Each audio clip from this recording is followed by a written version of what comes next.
اور کسی مومن کے لیے یہ نہیں ہے کہ وہ کسی مومن کو قتل کرے الا قطعن مگر صرف غلطی سے، ومن قتل اور جو کوئی قتل کرے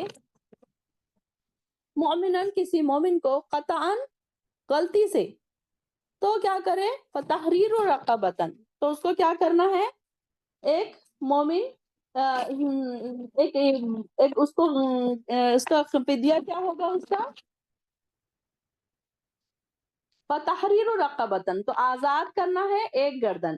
مومنتن مومن کا، اب یعنی کہ ایک مومن کو اس کو کیا کرنا پڑے گا، ایک گردن آزاد کرنا پڑے گا، اور اس کے علاوہ ودیتن اور دیت مسلمتن سونپی جائے گی الی اہلہ اس کے وارثوں کی طرف، الا ان یصدقوا مگر یہ کہ وہ معاف کر دیں، فإن کانا پھر اب یہاں پر دیکھیں کہ یہ ان کی بات ہو رہی ہے کہ جو غلطی سے قتل ہو جائے کسی کا، کسی مومن کا، پھر یہاں پر ایسے لوگوں کی بات ہو رہی ہے، کسی مومن کا کام یہ نہیں کہ وہ کسی مومن کو قتل کرے الا یہ کہ غلطی سے ایسا ہو جائے، اور اگر کوئی غلطی سے کرتا ہے تو پھر کیا کرنا ہے، کسی مومن کو غلطی سے اگر اس نے قتل کر دیا تو ایک مومن غلام آزاد کرے اور اس کے وارثوں کو خون بہا، یعنی کہ جو بلڈ منی ہم جس کو انگلش میں کہتے ہیں وہ بلڈ منی بھی ادا کرے، اور سوائے اگر ایسا ہو رہا ہے کہ اس کے وارث معاف کر دے تو پھر ٹھیک ہے، اگر وہ معاف نہیں کر رہے ہیں تو پھر کیا کرنا پڑے گا، یہ ساری چیزیں کرنا پڑے گا۔ اب قتل خطا کی کیا صورتیں ہو سکتی ہیں، غلطی سے قتل ہونے کی کیا صورت ہو سکتی ہے؟ اب اس میں ایک تو یہ کہ مومن کا جو خون ہے اس کی بہت زیادہ حرمت بتائی گئی ہے، ایک حدیث میں آتا ہے کہ مومن کا خون کی حرمت کعبے سے بھی زیادہ ہے، یعنی کہ کعبے کی جیسے حرمت بتائی گئی ہے کعبے سے زیادہ مومن کے خون کی حرمت بتائی گئی، کہ مومن کا اگر کسی نے خون کر دیا تو اس نے بہت بڑا گناہ کیا، تو اس کے لیے اب یہاں پر کبھی کبھی یہ ہوتا ہے کہ غلطی سے کسی سے قتل ہو جاتا ہے، کہ اب جیسے کہ قتل خطا جس کو قتل خطا سے کہہ سکتے ہیں ہم، تو اس کی کیا صورتیں ہو سکتی ہے کہ اس میں جیسے کئی صورتیں ہو سکتی ہیں، جیسے تیر سے پتھر مارا تو شکار کو اب جیسے کہ تیر یا پتھر سے شکار کو مار رہے تھے تو وہ کسی مسلمان کو لگ گیا، اب وہ سامنے کوئی آ گیا اور وہ مر گیا، تو دوسری یہ ہو سکتی ہے کہ کوئی چیز مارنے والے مطلب آمدن ہی تھی، اب ماری تو کوئی چیز خاص طور سے تھی مگر مارنے والے کو یہ ہرگز یہ گمان نہیں تھا کہ وہ اس ہلکی سی ضرب سے ہی مر جائے گا، مطلب مار تو رہا تھا، وہ پتھر وتھر اٹھا کے کسی کو مار رہا تھا لیکن اس کو یہ نہیں معلوم تھا کہ اس سے مر ہی جائے گا، یہ بھی قتل خطا کی صورت ہو سکتی ہے۔ تیسری یہ کہ غلطی وغیرہ کسی ہنگامے میں مسلمان کو کافر سمجھ کر مار ڈالے، اب جنگوں میں ہوتا تھا کہ نہیں سمجھ میں آتا تھا کہ مسلمان کون ہے کافر کون ہے تو اس میں مار ڈالے، پھر جیسا کہ جنگ احد میں شکست کے بعد مسلمانوں نے بدحواسی کے عالم میں سیدنا حذیفہ بن یمان کے والد جو تھے سیدنا یمان کو کافر سمجھ کر مار ڈالا، حالانکہ سیدنا حذیفہ یہ کہتے رہے کہ یہ تو میرے والد ہیں، مگر اتنی افراتفری کا عالم تھا کہ کسی نے سیدنا حذیفہ کی آواز ہی نہیں سنی۔ اور چوتھی صورت یہ ہو سکتی ہے آج کل جو بہت عام ہے، تو وہ کیا تھی، ٹریفک کے حادثے میں کسی کے گاڑی کے نیچے آ کر یا اس کے ذرا مار لگ کر مر جائے، کسی کو سر پہ مار لگ گیا، کوئی دھکا لگ گیا اور دماغ پہ مار لگ گیا، اس طریقے سے بہت ساری چیزیں ہو سکتی ہے جو قتل خطا کی صورتیں ہو سکتی ہیں۔ تو اب یہ قتل خطا کے جو ہے صورت ہے تو اب اس کے لیے کیا کفارہ ہے کہ مقتول کے وارث جو ہوں گے مسلمان اگر ہیں تو ایک غلام مومن آزاد کرنا ہے، چاہے وہ عورت ہو یا مرد ہو۔ اب پہلے کے زمانے میں تو یہ تھے غلام ہوا کرتے تھے تو آزاد کر دیتے تھے، اب آج کے زمانے میں وہی ہے کہ کوئی جیل میں ہے تو ان کو رہا کر دینا، اور مقتولوں کے وارث کو خون بہا بھی ادا کرنا پڑے گا، یعنی کہ بلڈ منی دینی پڑے گی، اور بلڈ منی کتنی ہے یہاں پر، خون بہا ایک آدمی کے خون کی بلڈ منی کتنی دینی پڑتی ہے، 100 اونٹ یا ان کی قیمت کے برابر، اگر کسی کے پاس 100 اونٹ ہے تو وہ 100 اونٹ دے، یا نہیں تو پھر وہ اس کے برابر اس کی رقم دے جو قاتل کے وارث مقتولوں کے وارث کو ادا کریں گے۔ اب جو بھی اس کے وارث رہیں گے، اگر کوئی انسان ہے اس کے ماں باپ ہے یا اس کے بچے ہے تو ان کو ادا کرنا پڑے گا یہ یہاں پر، اور اگر کسی کے پاس وہ غلام میسر نہ آئے، غلام نہیں ہے کسی کے پاس، نہیں کر سکتا وہ اتنا، اس کے پاس غلام مل رہا نہیں یا پھر غلام آزاد کرنے کی اس کے اندر طاقت نہیں ہے، تو پھر وہ کیا کرے، 2 ماہ کے متواتر روزے رکھے۔ متواتر پے در پے روزے رکھنے سے کیا مراد ہے کہ بیچ میں سے ایک بھی مس نہیں ہونا،